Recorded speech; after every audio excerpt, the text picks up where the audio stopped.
நெல்லையப்பர் திருக்கோவிலுக்கு புதிய யானை விரைவில் வாங்கப்பட உள்ளதாக இந்து சமய அறநிலைத்துறை அமைச்சர் சேகர்பாபு தெரிவித்துள்ளார். நெல்லைக்கு வருகை தந்த அவர் நெல்லையப்பர் திருக்கோவிலில் நடைபெற்று வரும் 4.85 கோடி ரூபாய் மதிப்பிலான புதிய வெள்ளித்தேர் அமைக்கும் பணி, 59 லட்சம் ரூபாய் மதிப்பில் சண்டிகேஸ்வரருக்கு தேக்கு மரத்தால் ஆன புதிய தேர் உருவாக்கும் பணி ஆகியவற்றை நேரில் பார்வையிட்டு ஆய்வு மேற்கொண்டார்.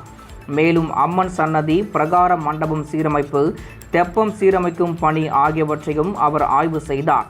பின்னர் செய்தியாளர்களுக்கு பேட்டியளித்த அவர் நெல்லையப்பர் கோவிலுக்கு புதிய யானை வாங்குவதற்கான ஏற்பாடுகள் நடைபெற்று வருவதாகவும், இது தொடர்பாக வனத்துறை உடனான ஆலோசனை கூட்டம் வரும் 14ஆம் தேதி சென்னையில் உள்ள இந்து சமய அறநிலைத்துறை தலைமை அலுவலகத்தில் நடைபெற உள்ளதாகவும் கூறியுள்ளார்.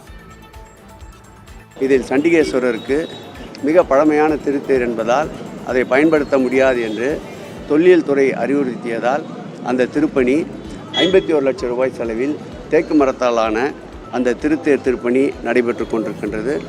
ராஜீவ்காந்தி மரணத்தின் போது ஏற்பட்ட பிரச்சனையின் தொடர்பாக எரிந்து உருகுலைந்திருந்த அந்த வெள்ளி திருத்தேர் என்பது மாண்புமிகு முதல்வர் உத்தரவோடு முதல்வர் திருநெல்வேலி சுற்றுப்பயணத்தில் அறிவித்த அந்த வெள்ளி திருத்தேர் பணிகள் நடந்து கொண்டிருக்கின்றது.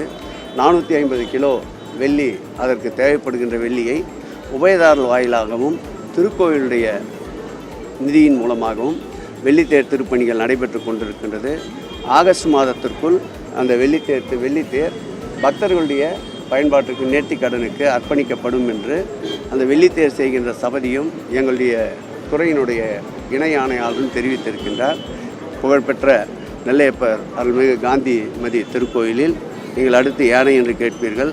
அதற்குண்டான கூட்டமும் 14ஆம் தேதி இந்து சமய அறநிலைத்துறையின் தலைமையகத்தில் பாரஸ் மற்றும் இந்து சமய அறநிலைத்துறை சார்பில் கலந்தாலோசனை கூட்டம் நடைபெற இருக்கின்றது.